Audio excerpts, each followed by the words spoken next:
In North Carolina's not-so-distant football past, an early November victory at Pittsburgh might have portended significant things, an important step forward in the Coastal Division race, perhaps, or, if not that, then maybe postseason eligibility.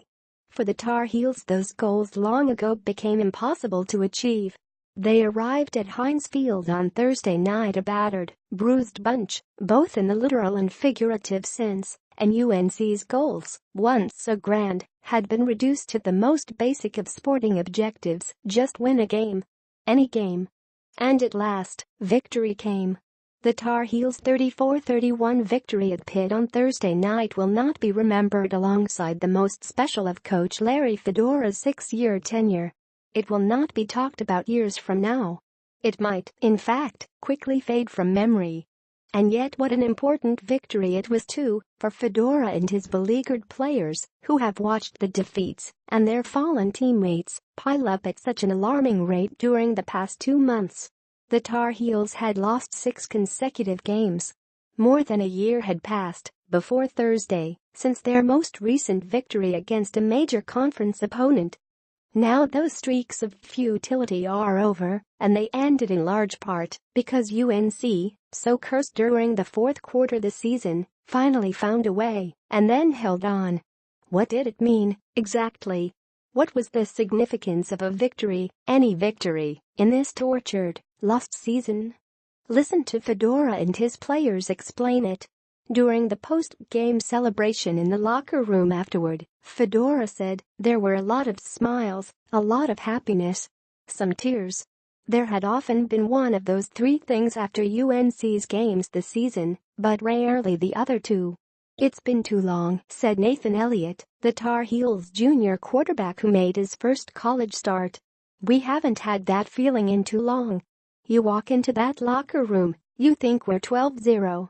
Never mind that the Tar Heels, 2-8, 1-6 ACC, squandered an early 14-3 lead. Never mind that they surrendered 267 yards rushing, the second most the Panthers, 4-6, 2-4, accumulated this season. And never mind that, during its final 2 possessions, Pitt apparently forgot that it had run so successfully and instead decided to try to win the game with its anemic passing offense. When time ran out, none of those things much mattered for UNC. What mattered, instead, is that for the first time since the September 16 victory at Old Dominion, the Tar Heels looked up at a scoreboard to see that they'd finished with more points than the other team.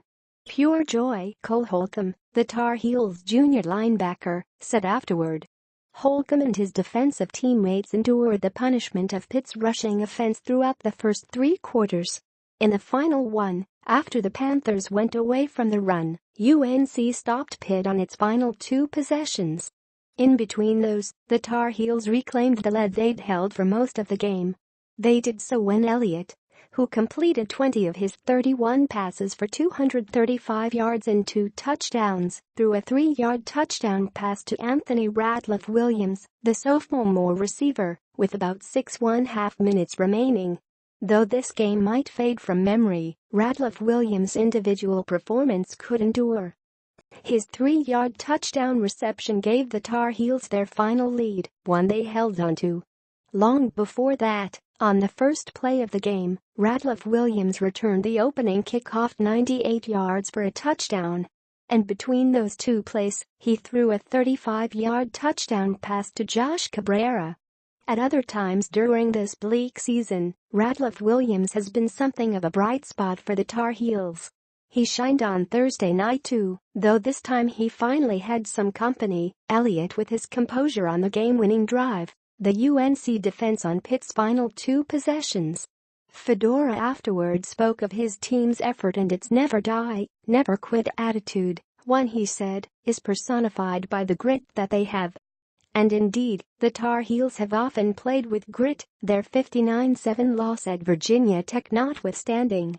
Outside of that defeat, though, UNC has more often than not been competitive. It was in position, late in the fourth quarter, to take the lead against Miami, but instead suffered a 24-19 defeat on October 28. And then, finally, came a breakthrough at Pitt, where the Tar Heels sealed their long-awaited victory when Jordan Brown, whose fumble ended their late hopes against Miami, put the game away with 2 late first-down runs.